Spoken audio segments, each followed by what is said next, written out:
Hi, I'm Mitch Gallagher, the editorial director at Sweetwater.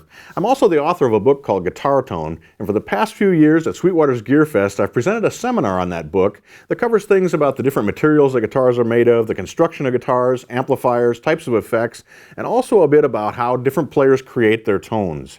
Now, we've had a lot of requests for making a video of that seminar, and that's what we're bringing to you here today. A couple of things I wanted to mention to you before we get started here. Now, of course, each player has their unique tone, and we're going to talk about how they achieve that tone, but our goal here really isn't to exactly nail every detail of each player's tone. Rather, it's to talk about the tools that they're using, how they're combining those tools, and how they're approaching getting their tone so that you can take that information and create your own tone. We'll be talking about how players such as Angus Young, Eric Clapton, Eddie Van Halen, Stevie Ray Vaughan, Jimmy Page, Jimi Hendrix, a variety of different players, and how they achieve their tones. Now, of course, we don't have the vintage equipment and the exact instruments that those players are using. We'll be using off-the-rack gear that comes straight out of Sweetwater's warehouse to create these tones. Now, the other aspect of this is, when you hear these players' tones on record, they've been recorded in a professional studio, they've gone through a mixing console or different processors, they've been EQ'd, they've been compressed, they've gone through a mastering stage. So a lot has happened to those tones after they were initially tracked in the studio. Today, what you'll be hearing are the raw tones as they're played in the studio, straight through a standard SM57 microphone and into Pro Tools.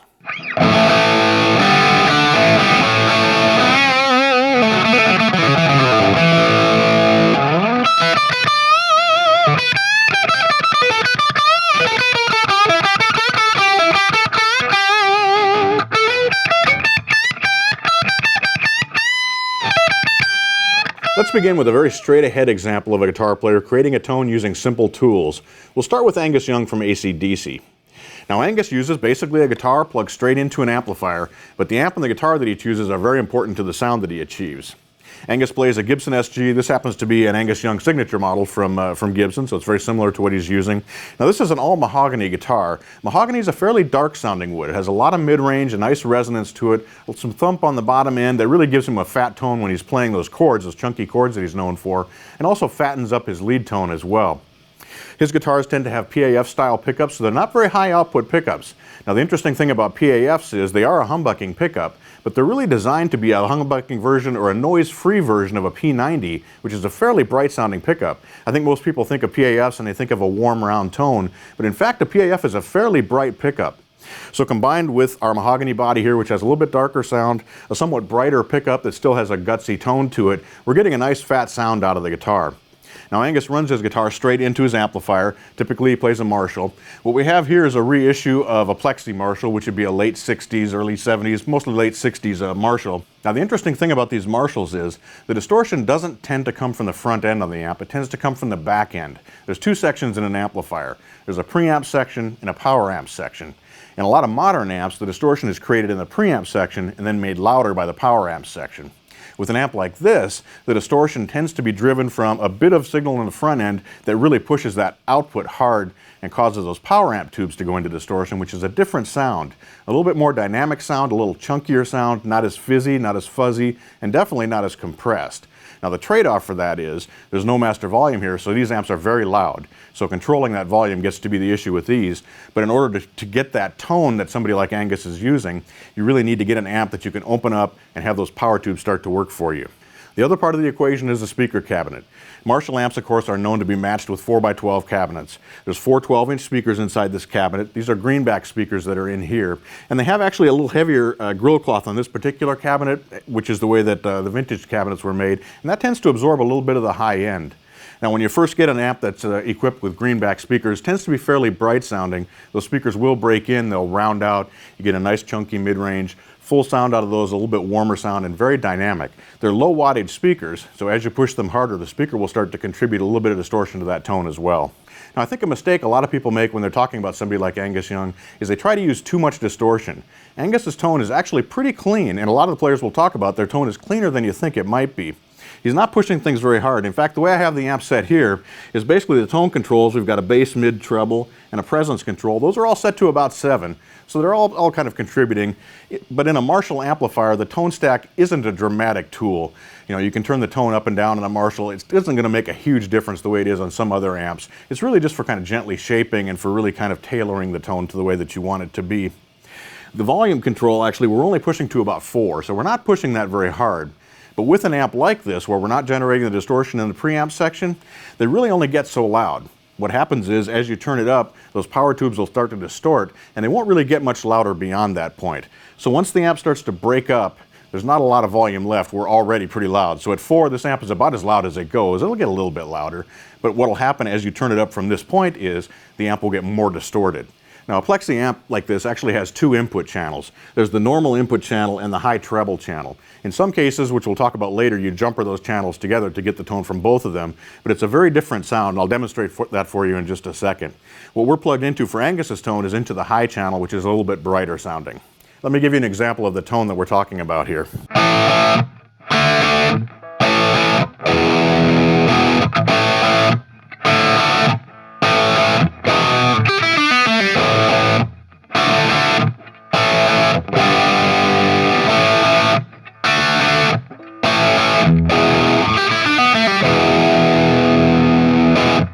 Now you can hear with that tone, we don't have a real fuzzy sound there. We're not pushing the preamp of this. We're hitting that power amp. We're getting a real gutsy, distorted tone that has a lot of dynamics to it and a lot of articulation. You can really hear the pick on the strings. You can hear the highs very clearly. So as you're playing notes and as you're playing chords, the notes are all speaking very clearly.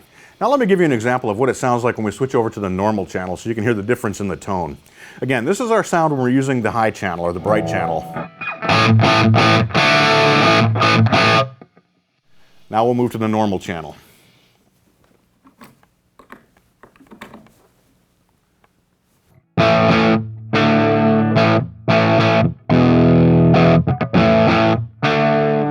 That's a very different tone. It doesn't have all that top end, but it's got a lot more bottom end. So what players will do is they'll jumper those 2 channels together and then use the high channel and the normal channel kind of as a mixer to create the overall tone that they want.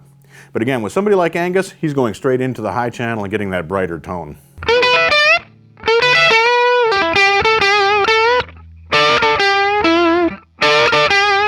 The next player we want to explore is Eric Clapton.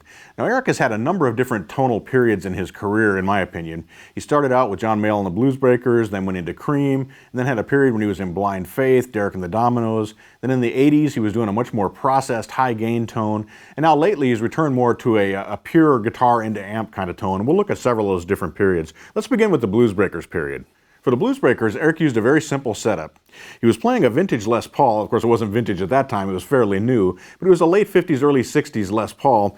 Now, Les Paul has a mahogany back and a mahogany neck like we saw with Angus's SG, but it has a maple cap on it, and that maple cap really adds an articulation to the top and a brightness, so it gives it a very balanced tone with a nice bottom end and a round mid-range, but still, again, with that articulation on top. The rosewood fingerboard helps to warm up the tone just a little bit, and again, we've got those PAF-style pickups. Now, this is a 1960 reissue. This is a beautiful guitar that came out of the Gibson Custom Shop, and it recreates that tone and that feel very well. Now, during this first period of his career, Eric Clapton was also playing through a Marshall amplifier. He was playing through a combo amp, though. He wasn't playing through a stack. Stacks hadn't actually come out yet. So he was playing a JTM 45, which is an all-tube combo. Again, it doesn't have a master volume, so we're getting our distortion from the back end of the amp. And it's a 2x12 combo, so there are 2 12-inch greenback speakers inside the amp. Now, this is an open back cabinet. That open back cabinet disperses the sound a little bit better, but it doesn't have the bottom end thump and punch that we heard out of the 4x12 earlier. The other aspect of Eric's tone in this period is he was beginning to explore what he called his woman tone. The woman tone was achieved by rolling back the tone control on the bridge pickup. So he'd set the amp up with a nice distorted tone.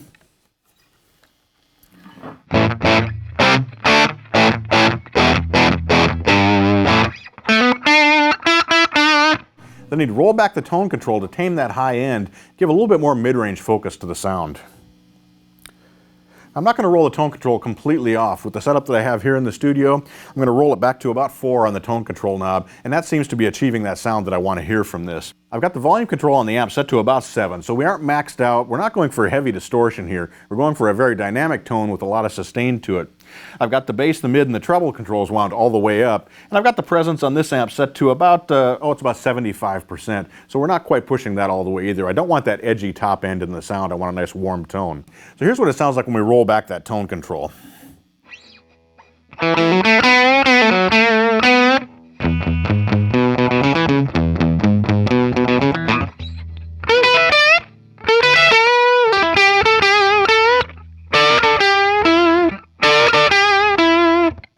definitely not a fuzzy tone, but there's a nice sustain there, and it's a fat sound coming out of this 2x12 combo. The second tonal stage of Eric Clapton's career is when he moved into Cream with Jack Bruce and Ginger Baker. Now, at this stage of his career, he went from using the 2x12 combo amp to using stacks of Marshall amps. And he was using a plexi amp, again like this, sort of like we saw with Angus Young. And in fact, he was using multiple stacks with 2 speaker cabinets. Now, that gave him a much louder sound so that he could be heard more clearly on stage, and with the PA systems that really couldn't keep up as well in that day, he needed that extra volume. That extra volume also gave him a lot of feedback, and it gave him a bit more distortion as well when he moved into this kind of an amplifier. But our distortion is still coming from the back end of the amp. It's not coming from the preamp section of the amp. So he's wicking that amp way up there. I've got the volume set on the high treble channel. I've got it turned up to about 6 or 7 on the amplifier. We've still got our tone control set to about 7. Clapton may have just run his hand across the top of the amp to get his setting, but I'm finding this is giving me a tone that here in the studio sounds very similar to what I hear from him. Now, at this point, he also started incorporating a wah-wah pedal into what he was doing. You heard it on songs like Tales of Brave Ulysses and some others as well from that White Room, another example. So let's listen to that woman tone. He was playing an SG in those days, as we saw with Angus Young, mahogany body, PAF-style pickups, so a nice, warm, rich-sounding body with a little bit brighter pickup to give it a little bit more of that articulation as well. And then he's rounding out the tone by turning down the tone control on the guitar.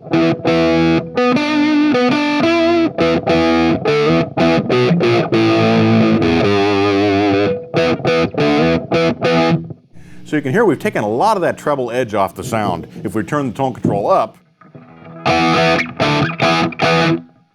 turn the tone control back all the way off,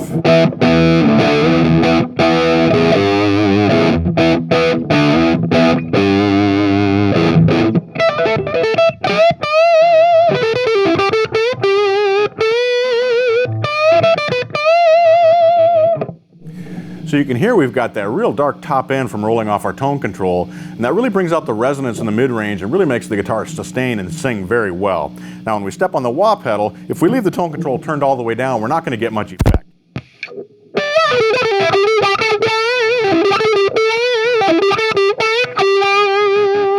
If we bring up our tone control a small amount, we let some of those highs get through, and the wah pedal has more material to work with the filter.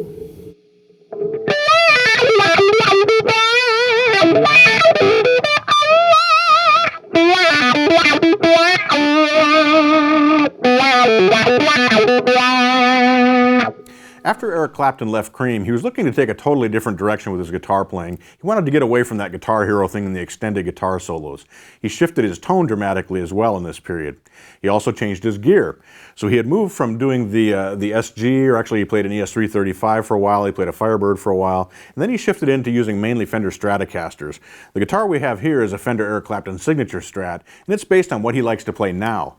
In those days, he was playing a mongrel Strat that he put together from a variety of different Stratocasters. He purchased a number of Strats, took the best parts of each, glued them together to create one guitar that became known as Blackie. And that was the guitar that was used on many of his famous recordings. Other guitars that he used, there was one named Brownie as well, which is another Stratocaster that he played fairly frequently. So he was going for that more pure Stratocaster tone with a single coil pickup. Now, a single coil pickup is different from the humbuckers we've seen on the other guitars we've been looking at so far. Obviously, there's only one coil. That results in a very different sound. It's a much brighter tone. It's a thinner sound. It has a more articulate top end, a kind of bell-like top end to it. It also has noise as well because it doesn't have the hum canceling coil in that. So it's a very different pickup than what we've heard. A brighter sound, a thinner sound, more articulate, and it's a cleaner sound as well when paired with a vintage-style amp. Now, in addition to shifting to using a Fender Stratocaster as his main guitar, Clapton also shifted his amp. He was going with Fender Tweed-style amps. Now, those were the original amps that Fender came out with during the 50s. These are very low-gain amplifiers. They don't have a lot of preamp pushed to them, so there's no fuzziness. Any distortion that comes from these amps definitely comes out of the power tubes and any distortion that the speaker might be contributing. He was using mainly very small amps. For example, when he recorded Derek and the Dominoes, a lot of that was a Champ, which is a tiny little practice amp with a small speaker. What I've got here is a 57 Bandmaster reissue. It is a reissue of a Tweed amp from the late 50s. This particular one has 3 10-inch speakers in it, which gives a little fuller tone, but we're still getting that Tweed amp sound out of it.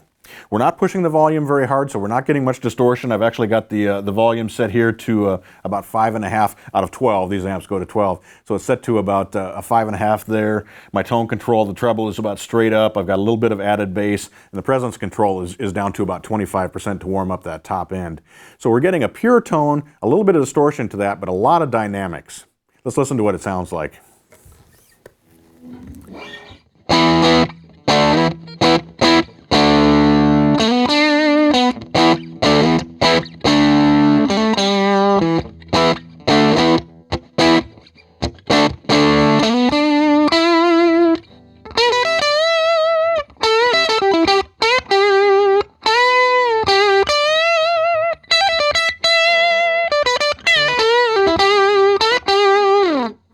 Now that's using the bridge pickup. We can also shift to the middle pickup.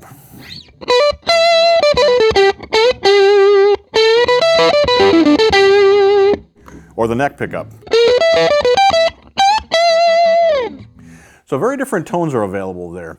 Now the guitar I'm holding here is a Clapton signature guitar, and it has some extra features that he wanted included for recreating some of those tones that he was using during the 80s and also earlier in his career. So it has the standard 3 Stratocaster pickups. These are actually noiseless pickups though, so we're not getting a lot of buzz and hum out of those. But the main features are that it has a preamp in this. We've got a couple of different changes from a regular Stratocaster. A normal Stratocaster has a volume control, a middle pickup tone control, and a neck pickup tone control. There's no tone control on the bridge, and so we can't adjust the highs on that. On this guitar, what we have is the tone control actually boosts the bass when you turn it one way and boosts the treble when you turn it the other way. Let's listen to what that sounds like. Here's the tone control set right in the middle.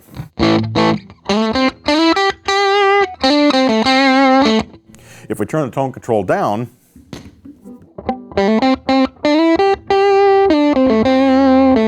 we get more into that woman tone area that Clapton likes to play in. If we turn it up,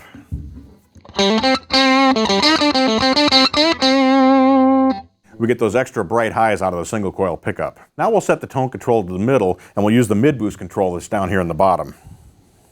So here's with it off. We'll turn that up.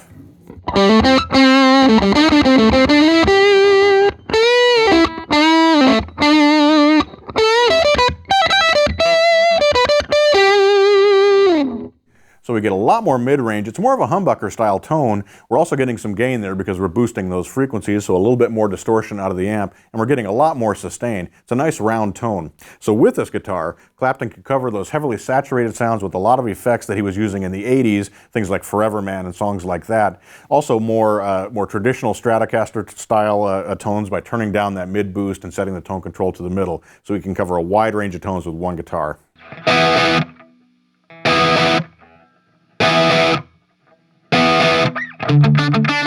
Our next player is Jimmy Page. Now Jimmy Page came up the ranks as actually a studio player in England, later rejoined the Yardbirds, and of course he's well known for having been in Led Zeppelin. Now through most of that early part of his career, he was playing a Telecaster, a Fender Telecaster like this one. Now Telecaster, like the Stratocaster that we saw with Eric Clapton, has either an alder or an ash body, maple neck, and this particular one has a rosewood fingerboard, which will give it a little bit warmer tone. Now the pickups in a Telecaster are a bit different than what's found in a Stratocaster. With a Stratocaster we had those single coil pickups, basically a coil of wire that's wrapped around 6 magnetic pole pieces. On a Telecaster we have a similar type setup with a coil of wire around those magnetic pole pieces, but the bridge pickup has a metal plate underneath it. That bridge plate reflects some of that magnetism back up and gives us a little fatter sound, a little bit twangier tone. The neck pickup on a Telecaster is a single coil, but it's inside a metal cover which helps to shield it from some noise. It also cuts some of the high end out, making it a little darker sounding than the neck pickup on a Stratocaster. Now for amps, when Jimmy Page was recording in the studio, he generally was using small combo amplifiers, tube amplifiers, getting all of his distortion from the back end. There wasn't much happening as far as the preamp is concerned, and gain as far as creating a fuzzy sound. More of that was coming from that back end. Now when he was playing on stage with Led Zeppelin, obviously he needed more volume than those small little combos could create for him, so he began using Marshall stacks and other stacks as well. And as we've seen with Clapton and with Angus Young, we've got all our distortion coming out of the back end. Page tended to set his volume level on about between 4 and 6, so not very distorted, and because he's not driving it very hard with that single coil pickup, again, a very clean tone. Let's listen to what the straight guitar into the amplifier sounds like.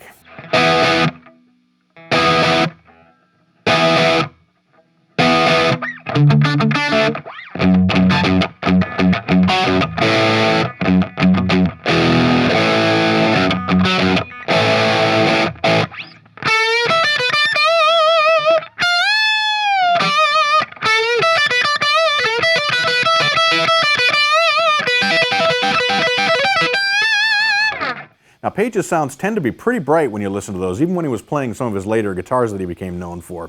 The sounds have a lot of top end, not a lot of mid-range. I've got the tone controls all set to about 7 again on my amplifier here for just a balanced tone, not pushing things too hard, but I am using that high treble channel to get more top end out of it.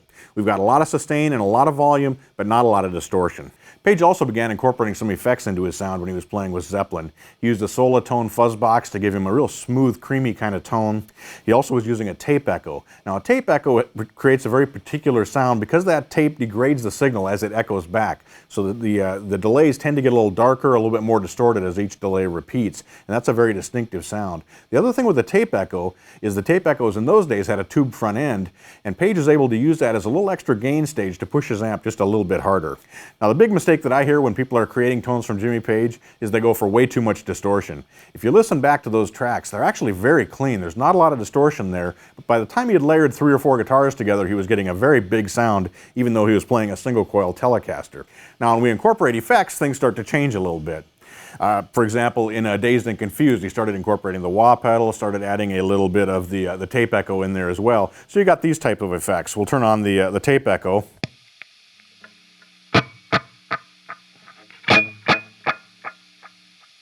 Now you can hear as those echoes repeat that they're getting darker and the tone is changing with each one. That's a characteristic sound of a tape delay like this. I don't have an actual tape delay here. This is a Wampler faux tape echo, but it recreates the sound extremely well.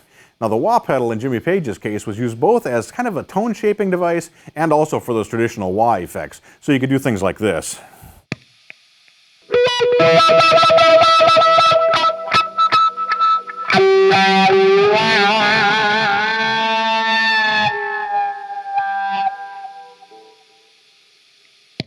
So he was adding spaciousness with that tape delay, also a little bit extra gain, and then using the wah pedal to control the timbre. The Solatone fuzz tone that Jimmy Page used was very distinctive. Different sound than a fuzz face, as we'll see that Jimi Hendrix and Eric Johnson used. It's a smoother sound, not quite as bass heavy, and a little bit more gain. So here's what that sounds like. Here's our straight tone.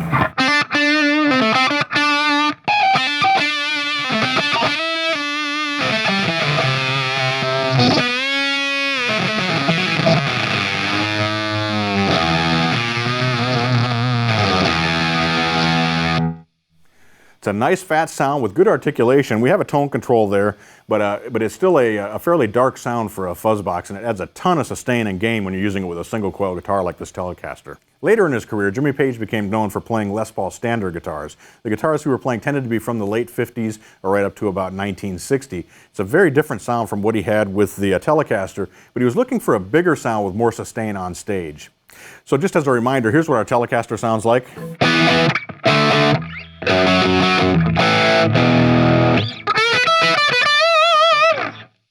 Now we'll switch to the Les Paul.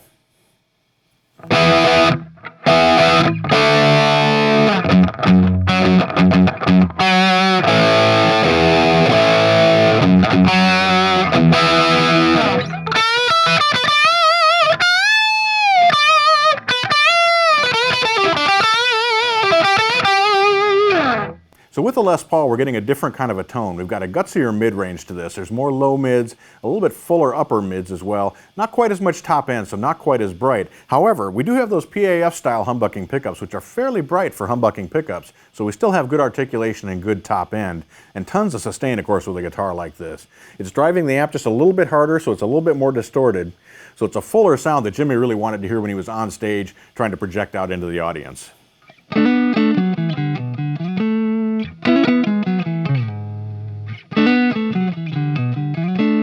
Our next player is Jimi Hendrix. Now Jimmy, of course, is known for playing with a lot of effects and for playing at extremely high volume levels. Like several of our other players, he uses a Marshall Plexi amplifier, typically with 2 4x12 cabinets, and those things were wound up to where they were really loud. That allowed him to achieve those feedback effects and things that he was getting out of his guitar.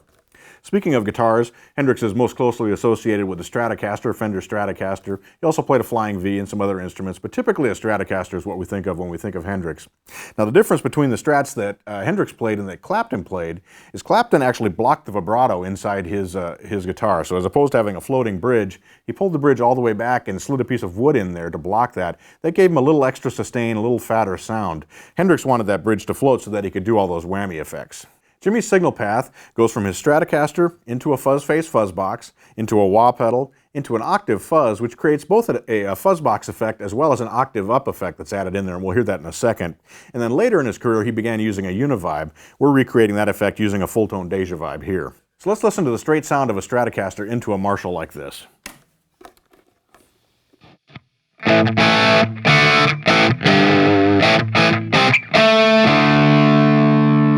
On the bridge pickup, we've got a nice crunchy tone, but Jimmy was well known for playing in the middle position,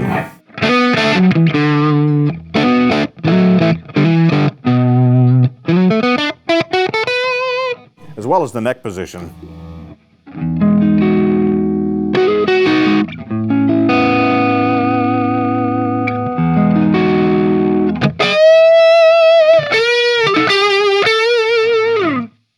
Now on top of that straight tone from the guitar into the amp, he'd add the fuzz face. Now the fuzz face works very well with a Strat and a Marshall combination because it's a real thick sounding fuzz box. Has a lot of bottom end to it. Doesn't have as much gain as we heard with the Soul Bender or the Solatone that we were using with Jimmy Page, but it gives us a nice fat tone with a lot of sustain.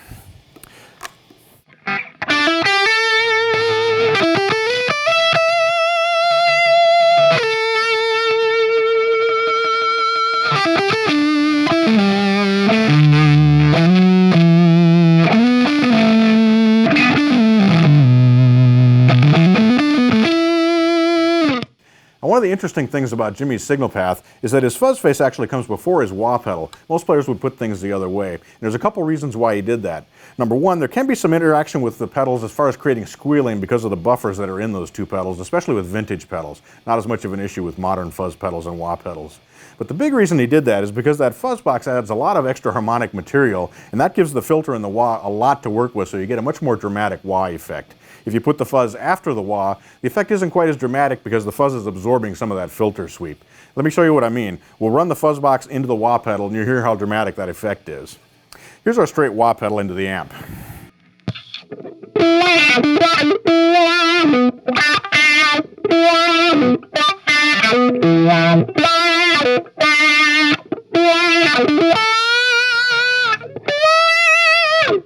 Now when we step on the fuzz face, we'll get a lot of extra harmonic content.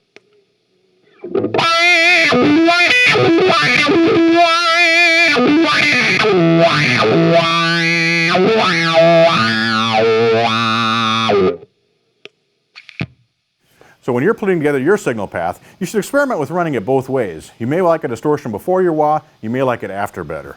The next effect in Jimmy's chain is the octave fuzz. As I mentioned, that adds both a distortion effect and an octave up. Here's what that sounds like. Here's our straight tone.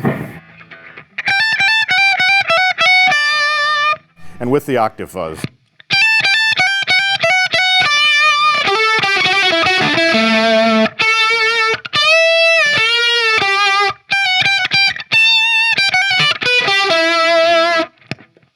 So we get that fat sound of adding the distortion, but then there's all that brightness and that extra octave above that gives it kind of a flute-like quality. Finally, in the later part of Jimmy's career, he began using a univibe. Now, a univibe is a pedal that was designed to simulate a Leslie rotating speaker. With the Leslie, typically used with the Hammond organ, there's a horn at the top that rotates, and that throws the sound around and creates a pulsating effect. On the bottom, we have a drum that goes around a bass speaker and again creates a pulsating effect. When those are both used together, you get a very rich sound that we're all familiar with Hammond organs. Now, the univibe was designed to recreate that. It does that to an extent, not quite as complex as a real Leslie, but it really ended up creating a unique effect that guitar players put to work. Let's listen to what it sounds like. Here's our straight tone. With the univibe.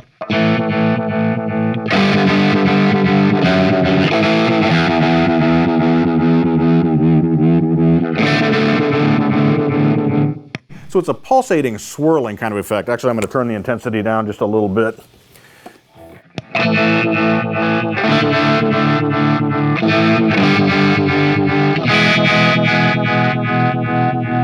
Now, of course, to create some of the signature Jimmy tones, you need to have that univibe on, and then step on the fuzz face as well, and maybe even add the wah in, so you get almost a chaotic thing that he was so expert at controlling when combined with the feedback and the extreme volume from his amplifier.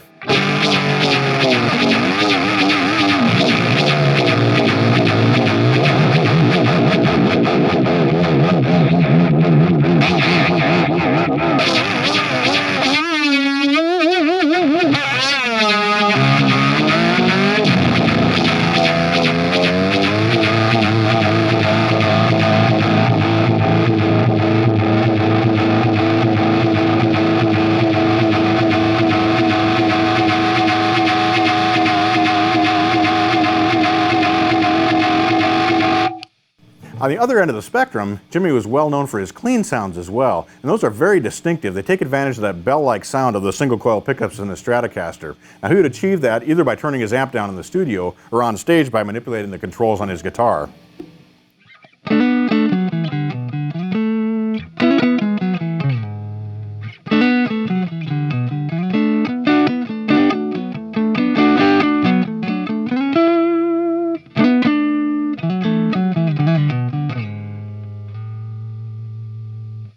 There's two other aspects of Jimi Hendrix tone that we should talk about.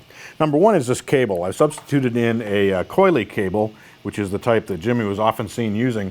Now, today's coily cables are actually very good cables, but back in the day when Jimi was playing, those cables actually had pretty high capacitance, and that high capacitance meant that typically you're losing some highs as you're playing. So that really helped to tame the shrillness of playing a single coil guitar through a Marshall. And so that coily cable probably had more of an impact than many people think, and it probably helped to give him a warmer tone using that guitar and amp combination. The final piece of the Jimi Hendrix puzzle is that Jimi was left-handed, and he played a right-handed guitar upside down. So as opposed to a Strat oriented like this, he'd have it flipped this way.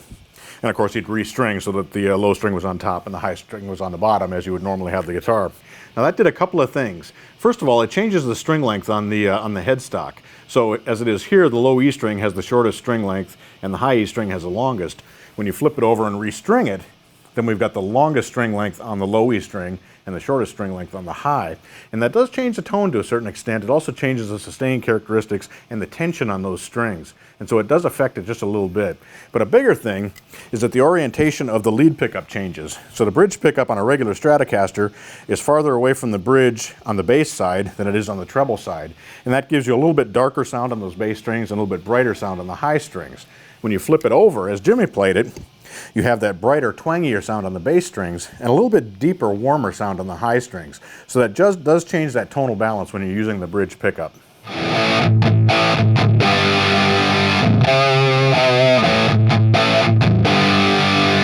Next up on our player list, Eddie Van Halen.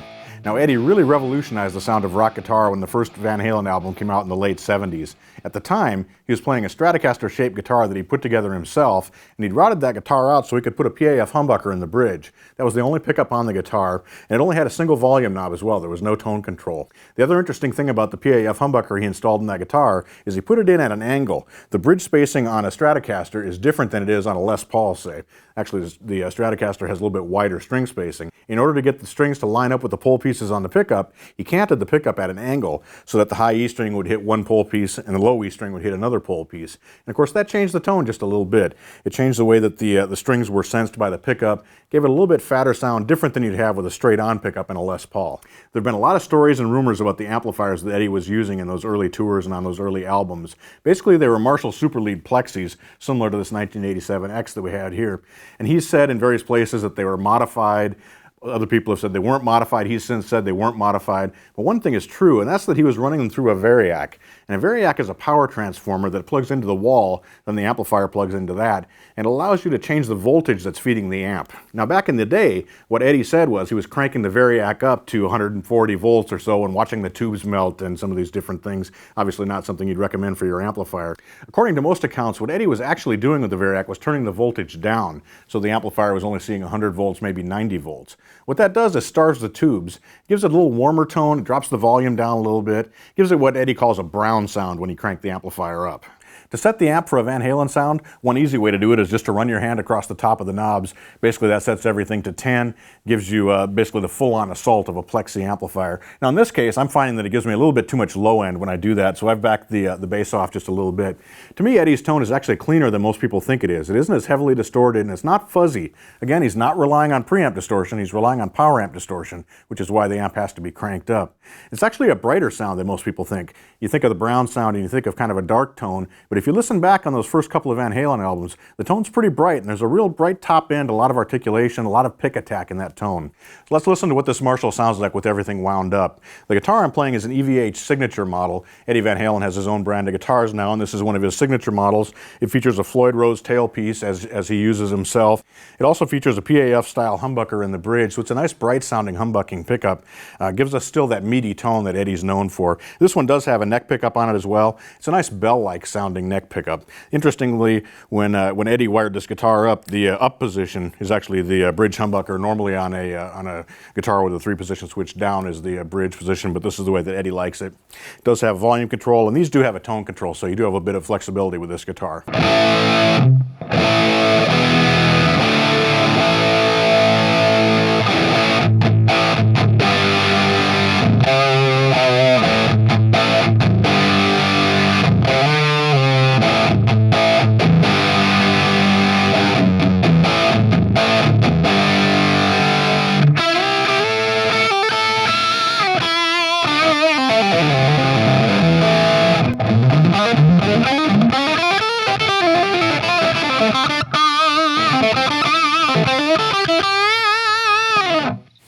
Now, part of Eddie's tone in those early records was also his use of effects.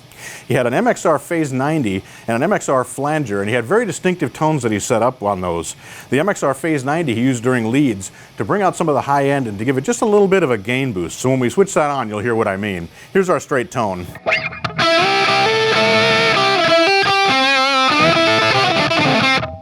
And with the phaser,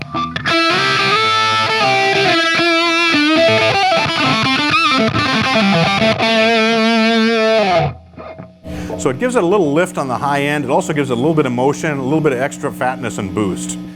Another pedal that he was known for using is the flanger, and the MXR flanger that I have here actually has an EVH setting, which duplicates the setting that he uses. He used that for special effects mainly, so for things like this.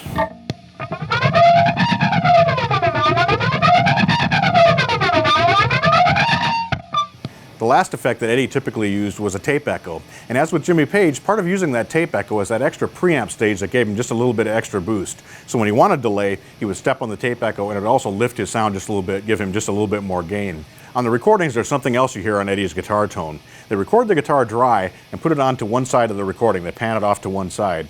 But they also run it through a reverb unit and pan the reverb only over to the other side. Now this gives a stereo effect. It widens the sound out and gives a lot more spaciousness, especially given that it was a 3-piece band he was playing with. There's one other aspect of Eddie's tone that we need to talk about. And that's the fact that with any player, the tone that's created really depends on that player. If I play a given guitar rig, it'll sound one way. If you play it, it'll sound different from the way it sounds when I play it. And certainly if Eddie played that rig, it would sound different from either of us. And I think really with players like Jimi Hendrix and Eddie, the way that they play really impacts their tone. Everything from how they hold the pick. Eddie holds it between his middle finger and his thumb rather than index and thumb like many players. And that's just one example. A lot of things are different about the way he plays from the way that many other players play. And that definitely impacts the sound that he creates.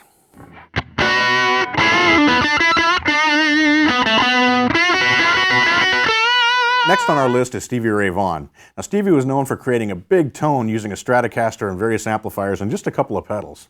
His number 1 Strat had a rosewood fingerboard and the neck was really big. It was a big D-shaped neck. That larger neck added some resonance and some thickness to the tone. He also used very large frets. The reason for those big frets is because he used extremely heavy strings, as heavy as 13s in some cases. Typically tuned down half a step, but still a lot of tension on that neck, so a lot of resonance, and those big strings are a lot of metal for the pickups to pick up. Now as far as amplifiers, Stevie was known to use a variety of different fenders, blackface fenders usually. I've got a Super Reverb here which has 4 10-inch speakers, and like Stevie, I've got it pretty well cranked up. I've got the treble on 10, I've got the volume on 10. The bass is turned down a little bit to give us some extra clarity and to cut some of that boominess out of the bottom.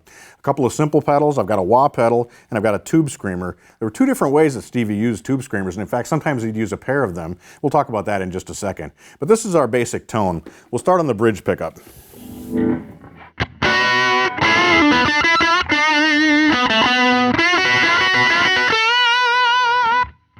A common tone for Stevie was to use the middle pickup.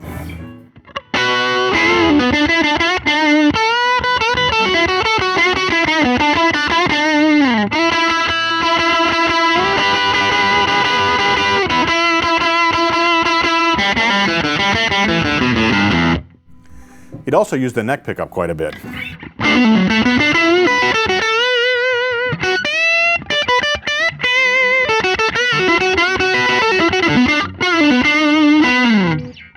And like Hendrix, he would turn the guitar down to get a cleaner tone and do some of those same kind of figures that Hendrix would do.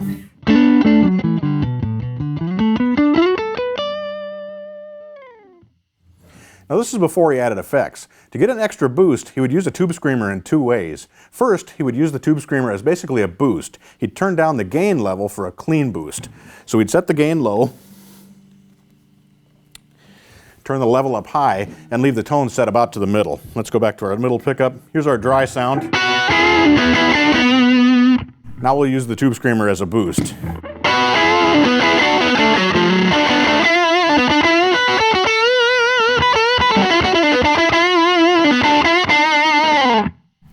Now we'll contrast that against turning up the gain and turning the level down. So in this case, we're using the tube screamer more as a distortion box.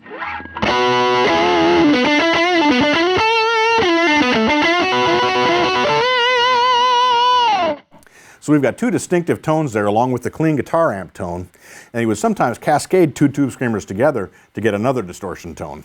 Now later in his career, he expanded his tonal palette by adding more amplifiers. So he might start with a Fender combo amp and then add a Marshall amp along with that, blend the two tones together to get a composite sound that was even bigger than just one amp by itself. The other effect that Stevie was known for using was a wah pedal.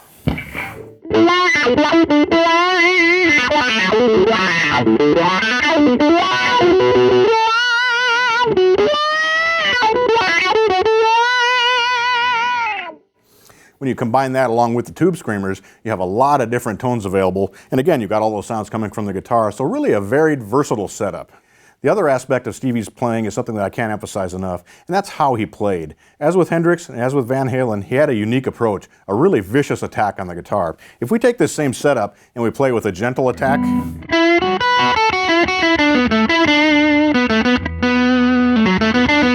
it has one sound. When we really dig in and play with a lot of intensity, it's a different sound.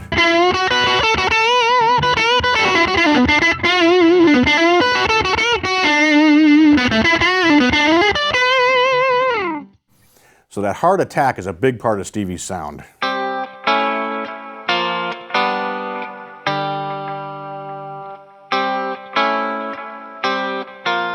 No discussion of guitar tone would be complete without talking about Eric Johnson. Eric is famous for his ears and for hearing things that the rest of us miss, and also for his attention to detail when selecting his gear and putting that gear together to create his rig. When you look at Eric Johnson's gear, it looks like he has a really complex setup. He's got all these pedals, a huge pedal board, he's got a number of amps on stage, microphones, auxiliary gear here and there. It can be broken down into 3 signal paths, one for his clean tone, one for his distorted rhythm, and one for his lead tone. Let's begin by talking about Eric's guitar. He's famous for playing vintage Stratocasters, but he also has a signature Strat, which is what I have here. It features a quarter sawn maple neck and lots of little details like no string trees to help maintain the tuning, staggered tuners to keep the pressure constant across the nut, and 3 very different pickups so that when you switch from the bridge pickup to the middle pickup to the neck pickup, you don't get an entirely different tone, you get kind of a progression of tone as you move across those selections. He also has the bottom tone control wired to control his bridge pickup, and that allows him to get a darker tone when he's playing leads. For amplifiers for his clean tone, Eric tends to rely on Fender Blackface amps. I've got 2 65 Deluxe Reverb reissues here, and a Blackface amp like that gives him a really sparkling top end. It's a nice clean tone, pretty pristine, pretty crystalline actually, and he combines that with different effects to create a stereo soundscape. The effects routing he uses is interesting as well. He comes out of his guitar into a Deluxe Memory Man analog delay pedal, from there into a tape echo, and then into a stereo chorus that splits the signal to the 2 amplifiers. So he's really got a mono delay signal that's being chorused into stereo. Many people would do the opposite. They'd go into a stereo chorus, split it into 2 sides of a stereo delay, and then get more of a ping-pong effect across the 2 amps. But this is different. It gives him a spacious effect without so much of the back and forth motion. Let's begin by listening to the clean tone of the amplifiers with no effects. We'll start on the neck pickup.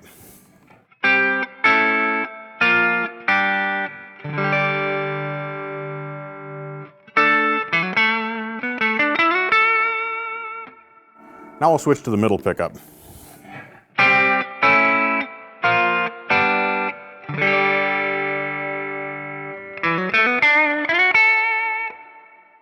Now we'll combine the middle pickup with the bridge pickup, which gives us that nice out of phase tone.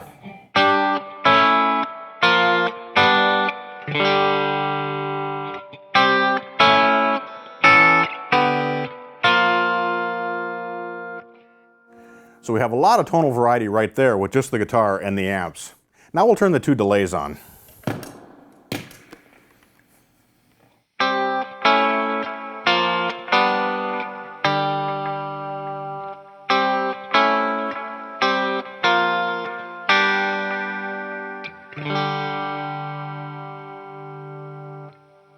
When we turn the stereo chorus on, the signal splits to the two amplifiers and we get a much lusher sound.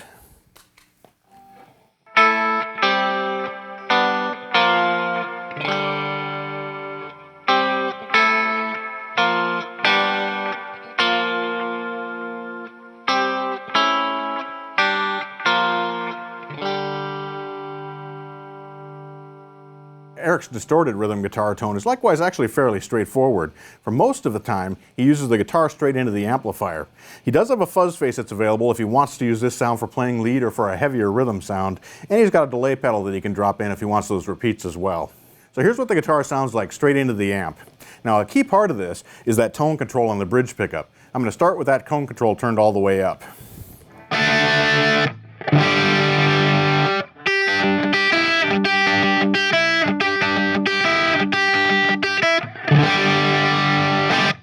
When we dial that tone control back, the sound gets much warmer and it takes some of that shrillness off the top.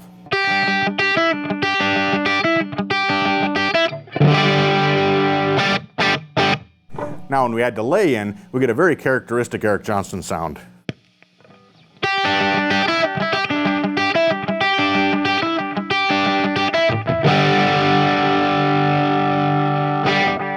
And if we want a really heavy rhythm tone, or if we're going to do some lead playing, we can kick in that Eric Johnson signature fuzz face.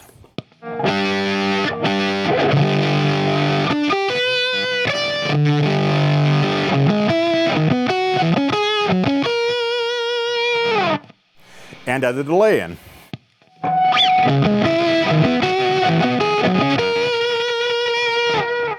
Eric Johnson's lead signal path is actually very simple as well. Guitar into an overdrive pedal, into a tape delay or an analog delay, and then into the Marshall.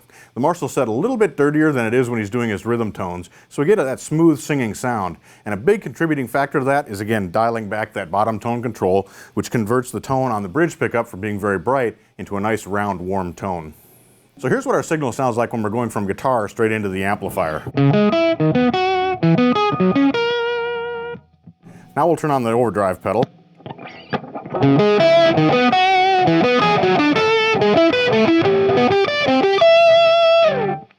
And finally we'll add the delay in.